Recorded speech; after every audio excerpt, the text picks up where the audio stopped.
is still learning that by heart, he is faced with the last 50.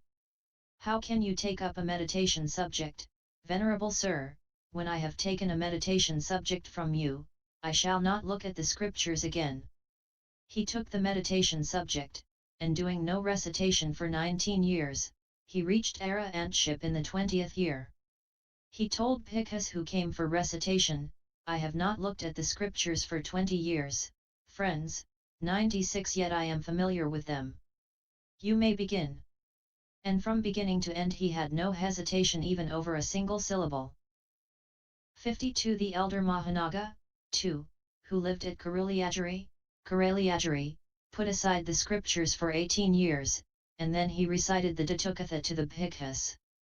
When they checked this with the town-dwelling elders of Anuradhapura, not a single question was found out of its order. 53 In the great monastery too the elder Tapiyakasiyua Abhaya had the golden drum struck, saying, I shall expound the 3 piyakas in the circle of experts in the 5 collections of discourses, and this was before he had learnt the commentaries. The community of bhikkhus said, which teacher's teaching is it? Unless you give only the teaching of our own teachers we shall not let you speak. Also his preceptor asked him when he went to wait on him, did you have the drum beaten, friend? Yes, Venerable Sir. For what reason? I shall expound the scriptures, Venerable Sir. Friend Abhaya, how do the teachers explain this passage? They explain it in this way, Venerable Sir. The elder dissented, saying again 3 times, each time in a different way, he said, they explain it in this way. Venerable Sir. The elder always dissented, saying, Then he said, friend, your first explanation was the way of the teachers. But it is because you have not actually learned it from the teacher's lips that you are unable to maintain that the teachers say such and such. Go and learn it from our own teachers. Where shall I go, Venerable Sir? There is an elder named Mahadamarakita living in the Tuladharapabita monastery in the Roho country beyond the Mahavili river. He knows all the scriptures. Go to him. Saying, good, Venerable Sir, he paid homage to the elder. He went with 500 bhikkhus to the elder Mahadamarakita, and when he had paid homage to him, he sat down. The elder asked, why have you come? To hear the Dhamma, Venerable Sir. Friend Abhaya, they ask me about the Dingha and the Mahihima from time to time, but I have not looked at the others for 30 years. Still you may repeat them in my presence by night, and I shall explain them to you by day. He said, good, Venerable Sir, and he acted accordingly. 54 The inhabitants of the village had a large pavilion built at the door of his dwelling, and they came daily to hear the Dhamma, explaining by day what had been repeated by night. 97 The elder Dhammarakita eventually completed the instruction. Then he sat down on a mat on the ground before the elder Abhaya and said, friend, explain a meditation subject to me. What are you saying, Venerable Sir? Have I not heard it all from you? What can I explain to you that you do not already know? The senior elder said, this path is different for one who has actually travelled by. 55 The elder Abhaya was then, it seems, a stream enterer. When the elder Abhaya had given his teacher a meditation subject, he returned to Anuradhapura. Later, while he was expounding the Dhamma in the brazen palace, he heard that the elder had attained Nibbana. On hearing this, he said, bring me my robe, friends. Then he put on the robe and said, the arahant path befits our teacher, friends. Our teacher was a true thoroughbred. He sat down on a mat before his own Dhamma pupil and said, explain a meditation subject to me. The arahant path befits our teacher, friends. For such as these, books are no impediment. 5610. Supernormal powers are the supernormal powers of the ordinary man. They are hard to maintain, like a prone infant or like young corn, and the slightest thing breaks them.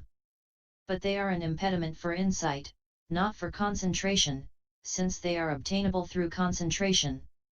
So the supernormal powers are an impediment that should be severed by one who seeks insight, the others are impediments to be severed by one who seeks concentration.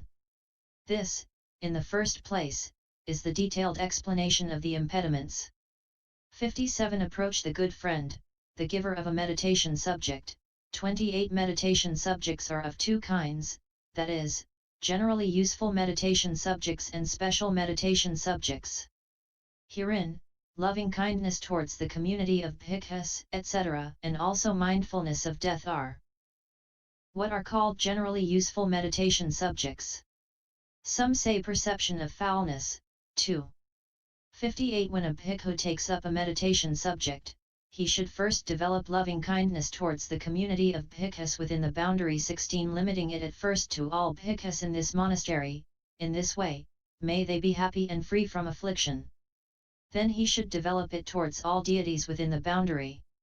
Then towards all the principal people in the village that is his alms resort, then to all human beings there and to all living beings dependent on the human beings. With loving kindness towards the community of bhikkhus he produces kindliness in his co residents, then they are easy for him to live with.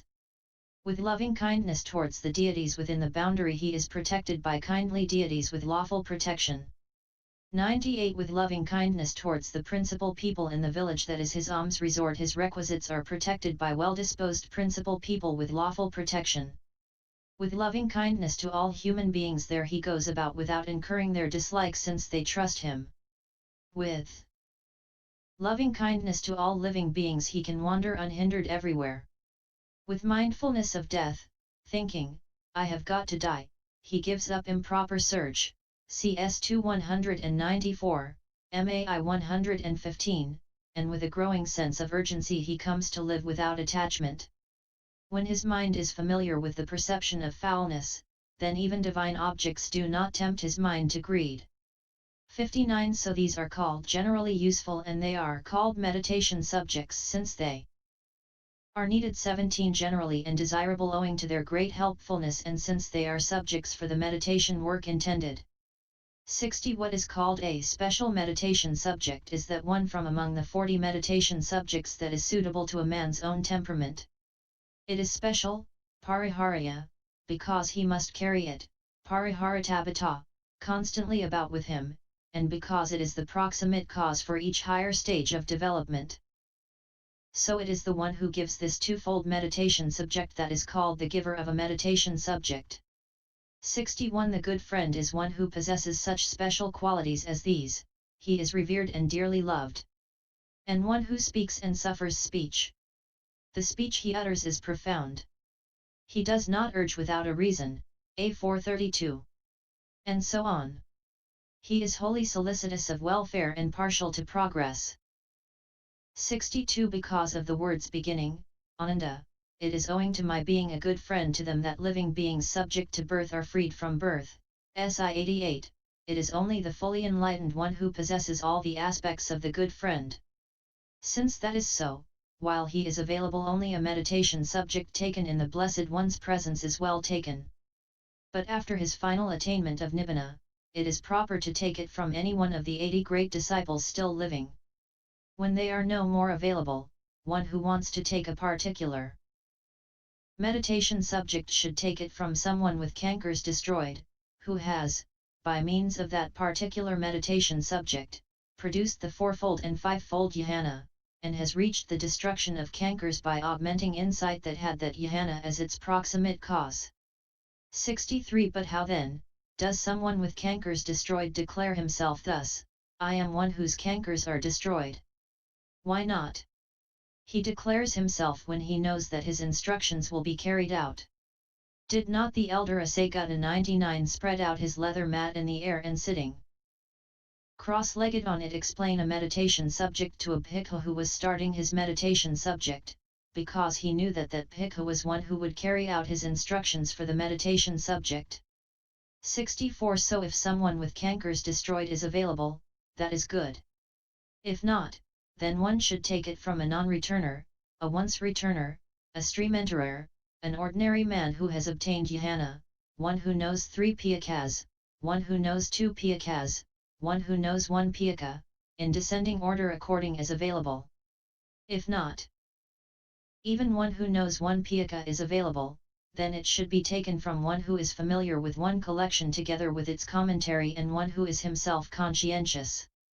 For a teacher such as this, who knows the texts, guards the heritage, and protects the tradition, will follow the teacher's opinion rather than his own.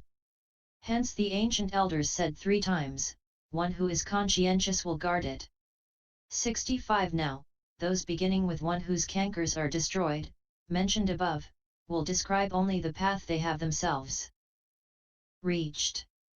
But with a learned man, his instructions and his answers to questions are purified by his having approached such and such teachers, and so he will explain a meditation subject showing a broad track, like a big elephant going through a stretch of jungle, and he will select suttas and reasons from here and there, adding explanations of what is suitable and unsuitable. So a meditation subject should be taken by approaching the good friend such as this, the giver of a meditation subject, and by doing all the duties to him. 66 If he is available in the same monastery, it is good. If not, one should go to where he lives. When a bhikkhu goes to him, he should not do so with feet washed and anointed, wearing sandals, with an umbrella, surrounded by pupils, and bringing oil tube, honey, molasses, etc. He should do so fulfilling the duties of a bhikkhu setting out on a journey, carrying his bowl and robes himself, doing all the duties in each monastery on the way, with few belongings, and living in the greatest effacement. When entering that monastery, he should do so expecting nothing, and even provided with a toothstick that he has had made allowable on the way according to the rules. And he should not enter some other room, thinking, I shall go to the teacher after resting a while and after washing and anointing my feet, and so on. 67 Why? If there are bhikkhus there who are hostile to the teacher, they might ask him the reason for his coming and speak dispraise of the teacher, saying, you are done for if you go to him. 100 They might make him regret his coming and turn him back. So he should ask for the teacher's dwelling and go straight there. 68 If the teacher is junior, he should not consent to the teacher's receiving his bowl and robe, and so on. If the teacher is senior, then he should go and pay homage to him and remain standing. When told, put down the bowl and robe, friend, he may put them down. When told, have some water to drink, he can drink if he wants to. When told, you may wash your feet, he should not do so at once, for if the water has been brought by the teacher himself, it would be improper. But when told wash, friend, it was not brought by me, it was brought by others, then he can wash his feet, sitting in a screened place out of sight of the teacher, or in the open to one side of the dwelling. 69 If the teacher brings an oil tube, he should get up and take it carefully with both hands. If he did not take it, it might make the teacher wonder, does this bhikkhu resent sharing so soon, but having taken it, he should not anoint his feet at once. For if it were oil for anointing the teacher's limbs, it would not be proper. So he should first anoint his head, then his shoulders, etc. But when told, this is meant for all the limbs, friend, anoint your feet, he should put a little on his head and then anoint his feet. Then he should give it back, saying when the teacher takes it, may I return this oil tube, venerable sir. 70 He should not say, explain a meditation subject to me, venerable sir, on the very day he arrives. But starting from the next day, he can, if the teacher has a habitual attendant, ask his permission to do the duties. If he does not allow it when asked, they can be done when the opportunity offers. When he does them, 3 toothsticks should be brought, a small, a medium and a big one, and 2 kinds of mouth-washing water and bathing water, that is, hot and cold, should be set out. Whichever of these the teacher uses for 3 days should then be brought regularly. If the teacher uses either kind indiscriminately, he can bring whatever is available. 71 Why so many words? All should be done as prescribed by the Blessed One in the Kandakas as the right duties in the passage beginning, Bhikkhus, a pupil should perform the duties to the teacher 101 rightly. Herein, this is the right performance of duties. He should rise early, removing his sandals and arranging his robe on one shoulder, he should give the toothsticks and the mouth-washing water, and he should prepare the seat. If there is rice gruel, he should wash the dish and bring the rice gruel, Ven I 61. 72. To please the teacher by perfection in the duties he should pay homage in the evening, and he should leave when dismissed with the words, "You may go." When the teacher asks him, "Why have you come?" he can explain the reason for his coming. If he does not ask but agrees to the duties being done, then after 10 days or a fortnight have gone by he should make an opportunity by staying back one day at the time of his dismissal, and announcing the reason for his coming, or he should go at an unaccustomed time, and when asked, "What have you come for?" he can announce it. 73. If the teacher says, "Come in the morning," he should do so. But if his stomach burns with a bile affliction at that hour, or if his food does not get digested owing to sluggish digestive heat, or if some other ailment afflicts him, he should let it be known, and proposing a time that suits himself, he should come at that time. For if a meditation subject is expounded at an inconvenient time, one cannot give attention. This is the detailed explanation of the words "approach the good friend," the giver of a meditation subject.